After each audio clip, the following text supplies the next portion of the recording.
Hi, I'm Danielle Williams from the Sydney Writer Centre. I'm here with Adriana Koulias, who is the author of The Sixth Key. She's going to tell us a little bit more about that. Welcome, Adriana. Nice to be here, Danielle. Tell us about the latest book, The Sixth Key. It's predominantly set in the late 1930s.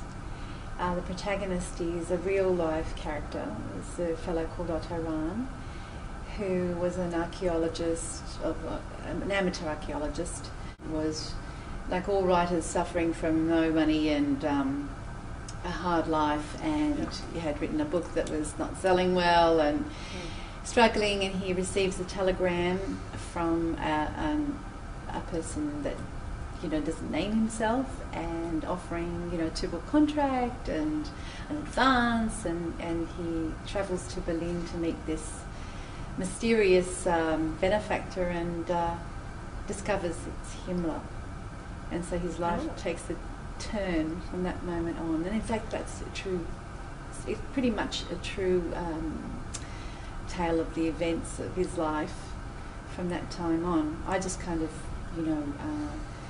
take some liberties with my some writer's liberties in showing what happened to him when he went to the south of France. So you could describe this as a historical thriller, yes. Which seems to be a theme through most of your books. Yes. What is it about this type of novel that intrigues you, and why do you think readers like it so much? I think we're fascinated with history. History is a really good grounding for us. I mean, it tells us what we were and helps us to understand who we are, and maybe it informs us about what we might be like in the future. We tend to kind of use history as a kind of goalpost for life, and for me, my love of history happened the moment I picked up Gone with the Wind. I was 15 years old, and I read it, and it was the most amazing book, and I wanted to write something similar. And from that time on, all I did was read history. But I found history could be a little kind of limiting too, because I only saw one side. I saw the side, usually the side of the victor, didn't portray maybe the holistic view of events. And so I then became interested in seeking out the complementary side, the other side of history, if you like. And that's what I've been doing all along with my book. Presumably that involves a lot of research, and seeing as the books are set in Europe, a lot of trips to Europe. Yes. So, which is a good, a really, a really great perk. A lot of reading.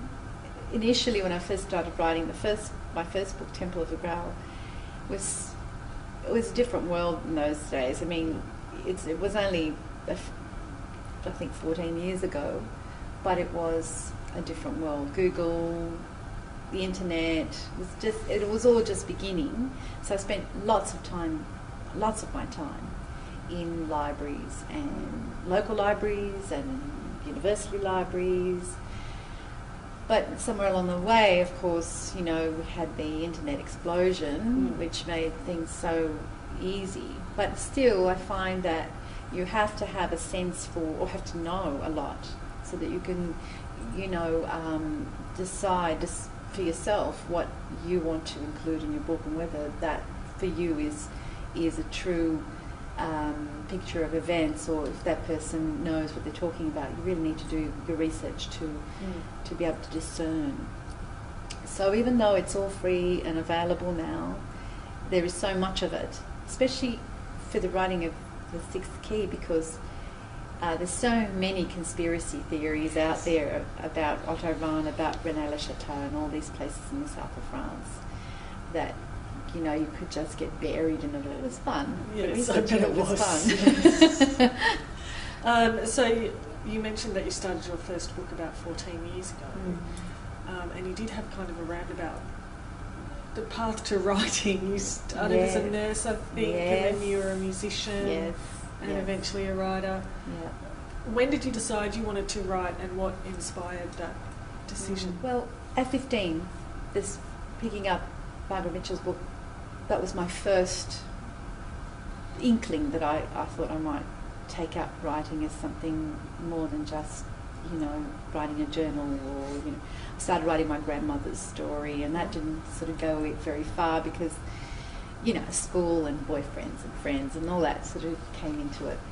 And then later on I saw Indiana Jones for the first time. So the first Indiana Jones, you know, Raiders of the Lost Ark, and I thought, oh, I've got to write something like this. I love this. I love mysteries. I love the occult. I love all that. But of course that kind of, you know, I was doing my nursing, and I was busy, and I didn't have time to do research, and that sort of fell away. And then I'd had my 2 children, and I was, you know, I stopped art, because I was working with pastels, it was messy, and so I thought, oh, no, I won't do that. And I was twiddling my thumbs because my husband was away overseas working for a company a lot, and I was on my own with my very well behaved daughter. Slept so much through the day that I know, Handy. I know. And I thought, I'm going to go mad if I don't do something. And there was this computer there, and that's, you know, the inspiration game. I've always wanted to write. I'm going to write.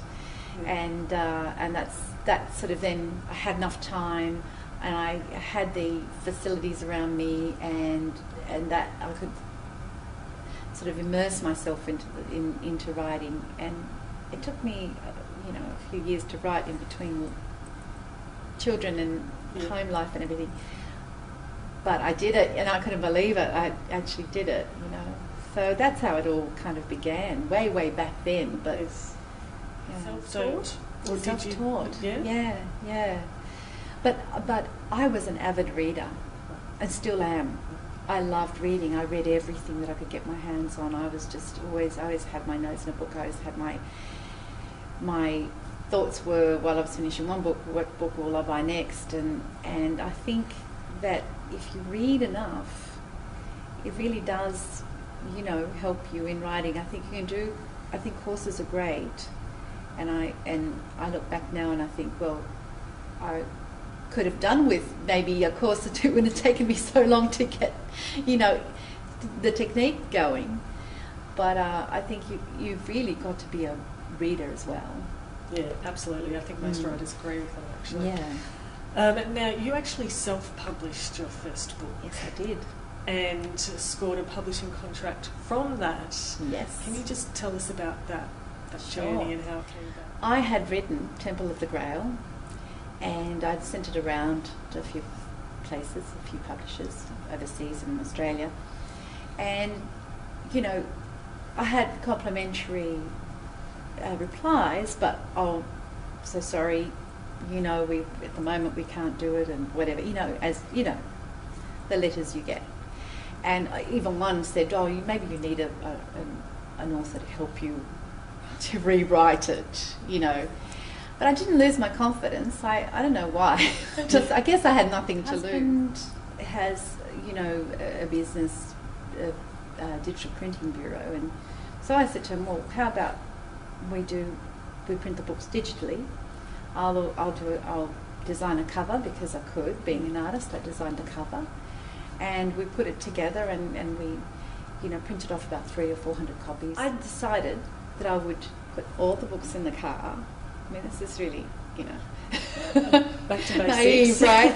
I'll put all the books in the car, and I will get myself a little. I thought I'll try and be as, you know, professional as possible. So before all this, I actually, you know, organised a company name, and I got, you know, an ABN number and all those things you need to feel like you are being professional. Went to my first bookshop was on the northern beaches at the very top of Sydney, and I thought I'll work my way all the way down. I came to one bookshop in Warriewood. At the time they were in Angus and Robertson, and a fellow called Richard Hogan, who was managing that shop. I walked in, he took me under his wing, told me how much to charge for the books, and took 10 books, not on consignment. It was going through all those bookshops that eventually led to a distribution deal, and then a deal with a publisher. Well, what happened, it's all very, you know, fateful, I guess, but having gone into that shop was pivotal in me getting a publishing contract, because at the time I didn't know, but Richard Hogan was president of the Booksellers Association of Australia. So he happened to be at dinner with a publisher from Random House. And at the same time, and this is how fate happens, I guess, I had dropped off a package because I'd realised I couldn't keep up with the distribution. I was going insane. People were I was invoicing, people were sending me, it was just I was getting inundated with work. So I dropped off a package to Random House thinking, well, hopefully, maybe they'll want to publish it now that it's in shops and selling so well. Yeah. And just as it would happen, she had the lady received the book, and the night before she'd been at dinner with Richard Hogan, he mentioned my book. She had the book in her hand, and I had just been to a distributor who wanted to take the book up, but I wasn't sure if I should go with him. So I rang Random House, and that day I got the receptionist. She said, "Oh, the publisher wants to talk to you. Adriana Koulias, we know who you are." "Oh, she's got your book in her hands right now." So at that point I thought, oh, okay, Wow. maybe something will happen. So at this point I had Random House interested then, but I also was very interested in having in Pam Macmillan because they were great with self-published authors. So I that afternoon put a package kit together, got in a taxi in the rain, went to Pam Macmillan, showed up at the, I couldn't stress more, it's so important to show up in person. Showed up, got to the front desk, said, "Here's a package. This is my latest book. It's selling all through Sydney. I can't keep up with the demand. Random House want it. Tower distributors want it. I would like Pam Macmillan to consider it. But you have like 24 hours to read it." And then who eventually picked it up? Pam Macmillan. There you go. Yeah. Now that you're well into your 5th book, Yes. do you feel like the process of writing is getting easier? Do you have a kind of like a strategy that you approach a new novel with? It gets easier. It really does get easier because you kind of get to know yourself. I think that's the most important thing for me in writing, is knowing how I work. I don't actually plan anything. I have a sense of what's going to happen. I have my characters. I do a lot of research beforehand. Before I write anything, I do a lot of research. I find my characters, I have them sort of sorted out in my mind where they're going to be, and then I just sit and write blocks at a time. I don't look back, I just keep writing. And the strangest thing about how I write, is that I always write the end first. In all my novels, they're always at the end. The end's always at the beginning, and then I sort of know where I'm going. But in the middle, the two have to meet. So I usually have the situation where I've got the two storylines doing this, and I'm wondering, are they going to meet in the middle? Are they going to meet? Oh, please meet in the middle. And they do, miraculously. Just finally, what is your advice to new authors, particularly unpublished authors, given your experience? Mm-hmm. I would say, do it. Write and write and write and read and read and read, and then when you've got what you think is something good, that you can feel that you can walk in yourself and say, here it is, then, just do it. Just walk in, just get it as professional as you can get it, if it's a manuscript or if you decide to self-publish. And there's so many ways of self-publishing these days, so many avenues that weren't available when I first started, especially on the internet now with ebooks and publishing on demand. It's just amazing. So you choose whatever you want to do, and then you make sure you've done it as professionally as you can and as good as you can get it, because you're going to have to say, this is mine and here it is and I reckon it's a bestseller, right? Because that's what you've got to say. It could be that small bookshop that you might think twice about going in, that is the most important bookshop in the world. It could be that secretary sitting behind the desk who might be the most important person in the world, because they might look at your manuscript and say, wow, this looks great, I'll make sure this gets to some important person. Yeah, excellent. That is great advice.